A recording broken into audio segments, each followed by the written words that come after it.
Hi, ನನ್ನ ಹೆಸರು ಶ್ರುತಿ. ನಾನಿರೋದು ಮೈಸೂರಿನಲ್ಲಿ. ನನಗೆ ಬೈ ಬರ್ತ್ ತುಂಬ ಲಾಂಗ್ ಥಿಕ್ ಸ್ಟ್ರೈಟ್ ಹೇರ್ ಇತ್ತು. ಆದರೆ ಈ 1 ವರ್ಷದ ಹಿಂದೆ ಕೆಲವೊಂದು ಪರ್ಸನಲ್ ಪ್ರಾಬ್ಲಮ್ಸಿಂದ ಸ್ಟ್ರೆಸ್ ಆಗಿತ್ತು. ಆ ಸ್ಟ್ರೆಸ್ ಇಶ್ಯೂಯಿಂದ ನನಗೆ ಸಿವಿಯರ್ ಹೇರ್ ಬ್ರೀಕೇಜ್ ಆಗಿ ಹೇರ್ ಲಾಸ್ ಆಗೋಕ್ಕೆ ಶುರುವಾಯಿತು.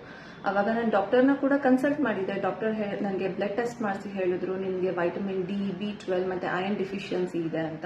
ಸ್ಲೈಟ್ಲಿ ಬ್ಲಡ್ ಕೌಂಟ್ ಕೂಡ ಕಡಿಮೆ ಇದೆ ಅಂತಾನು ಹೇಳಿದ್ರು. ತುಂಬ ಪ್ರಾಡಕ್ಟ್ಸ್ ರೆಕಮೆಂಡ್ ಮಾಡಿದ್ರು, ಯಾವ ಪ್ರಾಡಕ್ಟು ಯೂಸ್ ಆಗಲಿಲ್ಲ.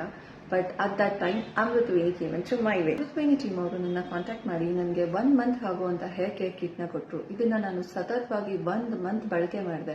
ವಿತಿನ್ 2 ವೀಕ್ಸ್ ಅಲ್ಲಿ ನನ್ನ ಹೇರ್ ಬ್ರೇಕೇಜ್ ಅಲ್ಲಿ 50% ರಿಡಕ್ಷನ್ಸ್ ನೋಡಿದೆ. Must tell, it is very easy to apply and wash. Amruthaveni hair experts ನನಗೆ ಹೇರ್ ಹೆಲ್ತ್ ಬಗ್ಗೆ ಎಡುಕೇಟ್ ಮಾಡಿದ್ರು. Why hair loss happens, hair health maintain ಮಾಡೋದು ಹೇಗೆ, ಇಂಗ್ರೀಡಿಯೆಂಟ್ಸ್ ಇಂಪಾರ್ಟೆನ್ಸ್ ಎಲ್ಲಾದ್ರ ಬಗ್ಗೆನೂ. Amruthaveni hair care is a part of Sahyadri biolabs. ಇವ್ರ ಹೇರ್ ಪ್ರಾಡಕ್ಟ್ಸ್ ಎಲ್ಲ ಸ್ವತಃ ಇವ್ರದೇ ಫ್ಯಾಕ್ಟ್ರಿಲಿ ಮ್ಯಾನುಫ್ಯಾಕ್ಚರ್ ಆಗುತ್ತೆ. ಪ್ಯಾಕೇಜಿಂಗ್, ಕ್ವಾಲಿಟಿ ಕಂಟ್ರೋಲ್, R&D ಎಲ್ಲ in house. So best quality products. ಯಾವುದೇ ಪ್ರಾಡಕ್ಟ್ ಸರ್ವಿಸಸ್ಗೂ ಔಟ್ಸೋರ್ಸ್ ಮಾಡಿಲ್ಲ. ಇಂಗ್ರೀಡಿಯೆಂಟ್ಸ್ಗೆ ತುಂಬ ಮಹತ್ವ ಕೊಡೋ ಇವರು ಕೆಲವೊಂದನ್ನು ಇವ್ರದೇ ಎಸ್ಟೇಟಲ್ಲಿ ಬೆಳೆದಿದ್ದಾರೆ. ಇನ್ನು ಕೆಲವೊಂದನ್ನು ಬೇರೆ ಬೇರೆ ಕಡೆಯಿಂದ ಸೋರ್ಸ್ ಮಾಡ್ತಾರೆ, ಅದ್ರ ಕ್ವಾಲಿಟಿ ಮೇಂಟೈನ್ ಮಾಡೋದಕ್ಕೋಸ್ಕರ. ಅಮೃತವೇಣಿ ಹೇರ್ ಕೇರ್ ಪ್ರಾಡಕ್ಟ್ಸ್ನ ನ್ಯಾಚುರಲ್ ಇಂಗ್ರೀಡಿಯೆಂಟ್ಸ್ನ ಬಯೋಮಾಲಿಕ್ಯೂಲ್ಸ್ ತಗೊಂಡು ಬಯೋಟೆಕ್ನಾಲಜಿಕಲಿ ಫಾರ್ಮುಲೇಟ್ ಮಾಡಿದ್ದಾರೆ. ಇವರು ಮೆನ್ ಅಂಡ್ ವಿಮೆನ್ಗೇನೆ ಅಂತಾನೆ ಪ್ರಾಡಕ್ಟ್ಸ್ನ ಮಾಡಿದ್ದಾರೆ, depending on their age and hormonal factors. ಯಾಕೆಂದ್ರೆ hormone plays a very different role in men and women. ಇದು Amruthaveni hair elixir for women. ಇದು Amruthaveni hair nectar. Because of this powerful formulation it is called hair elixir. ಇದನ್ನ ನಾನು ಈ ತರ ಕೈ ಮೇಲೆ ಹಾಕೊಳ್ತಿದ್ದೆ. ಈ ತರ ಹಾಕೊಂಡು 2 ಫಿಂಗರ್ಸ್ನಲ್ಲಿ ನಾನು ಇಟ್ಕೊಂಡು ನನ್ನ ಸ್ಕ್ಯಾಲ್ಪ್ಗೆ ಮಸಾಜ್ ಮಾಡ್ಕೊತಿದ್ದೆ. I use to leave it for 20 minutes. ಅದಾದ್ಮೇಲೆ ಈ ಹೇರ್ ನೆಕ್ಟರಿಂದ ನಾನು ವಾಶ್ ಮಾಡ್ಕೊತಿದ್ದೆ. 100% ನ್ಯಾಚುರಲ್. ಯೂಶುವಲಿ ಲೇಡೀಸ್ಗೆ stress, nutrition deficiency, oestrogen imbalance ಇಂದ ಹೇರ್ ಲಾಸ್ ಆಗುತ್ತೆ. ಆದರೆ ನನ್ನ ವಿಷಯದಲ್ಲಿ ಹಾರ್ಮೋನಲ್ ಇಂಬ್ಯಾಲೆನ್ಸ್, ಸ್ಟ್ರೆಸ್ ಮತ್ತು ನ್ಯೂಟ್ರಿಷನ್ ಡಿಫಿಷಿಯನ್ಸಿ ಜೊತೆಗೆ ನನಗೆ ಜನವರಿಲಿ ಟೈಫಾಯ್ಡ್ ಬಂದಿತ್ತು. ಆವಾಗ ಸಿವಿಯರ್ ಬ್ರೇಕೇಜ್ ಆಗೋಕ್ಕೆ ಶುರುವಾಯಿತು.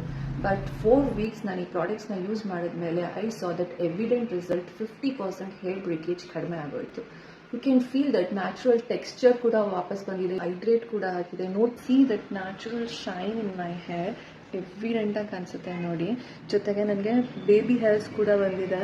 ನನ್ನ ಸ್ಕ್ಯಾಲ್ಪ್ ತುಂಬ ಸ್ಕ್ಯಾಂಟಿ ಆಗಿತ್ತು. ಈಗ ನೋಡಿ, you can have that noticeably seen baby hairs, tiny ones. Amruthaveni hair ಪ್ರಾಡಕ್ಟ್ಸ್ನ ಯೂಸ್ ಮಾಡ್ತಾ ಅವರಲ್ಲಿ ನಾನು ಕಲ್ತ್ಕೊಂಡಿದ್ದು ಅಂದರೆ ತುಂಬ ಆರ್ಗನೈಸ್ಡ್ ಆಗಿರೋದು. ನೋಡಿ, ಈ ಪೌಚಸ್ನ ಅವ್ರು ಕೊಟ್ಟಿದ್ರು. ಇದರಲ್ಲಿ ನಮ್ಮ ಆ್ಯಕ್ಚುಯಲ್ ಹೇರ್ ಫಾಲ್ ಏನು ಅಂತ ನನಗೆ ಗೊತ್ತಾಗಿದೆ ಈ ಪೌಚಸ್ನ ಯೂಸ್ ಮಾಡಿದ್ಮೇಲೆ. ರಿಸಲ್ಟ್ಸ್ ಮಾತ್ರ ತುಂಬ ಎವಿಡೆಂಟ್ ಆಗಿದೆ. ಇದು ನೋಡಿ, ನಾನು ಪ್ರಾಡಕ್ಟ್ ಯೂಸ್ ಮಾಡೋಕ್ಕೆ ಮುಂಚೆ ಇದ್ದಂಥ ಹೇರ್ ಫಾಲು, ಇದು ಯೂಸ್ ಮಾಡಿದ್ಮೇಲೆ ಈಗಿರುವಂಥ ಹೇರ್ ಫಾಲ್. ಇದು ವೀಕ್ 1, ವೀಕ್ 2, ವೀಕ್ 3, ವೀಕ್ 4. ಈ ಜರ್ನಿ ಪೋಸ್ಟಿಂಗ್ಸಲ್ಲಿ ಯಾರ್ಯಾರು ಲೈಕ್, ಶೇರ್, ಕಮೆಂಟ್ ಮಾಡಿದ್ದೀರಾ ಅವರಲ್ಲಿ ಒಬ್ಬರಿಗೆ ಈಗಾಗಲಿ ಈ ಪ್ರಾಡಕ್ಟ್ನೇ ನಾನು ಗಿಫ್ಟ್ ಕೊಡ್ತಿರೋದು. ಅವರೊಬ್ಬರು ನೀವಾಗಬೇಕು ಅಂದರೆ ನಿಮ್ಮ ಹೇರ್ ಪ್ರಾಬ್ಲಮ್ನ ಕಮೆಂಟ್ ಮಾಡಿ. ಇನ್ನೊಂದು ಆ್ಯಡ್ ಆನ್ ಬೋನಸ್ ಅಂದರೆ ನನ್ನ ಫಾಲೋವರ್ಸ್ಗೆ 10% ಡಿಸ್ಕೌಂಟ್ ಕೊಡ್ತಿದ್ದಾರೆ ಅಮೃತವೇಣಿ ಟೀಮ್ ಅವರು. You should avail the coupon SHRUTI10 ಅಂತ ಡಿಸ್ಕ್ರಿಪ್ಷನಲ್ಲಿ ಎಲ್ಲ ಮೆನ್ಷನ್ ಮಾಡಿದ್ದೀನಿ. Please look into it.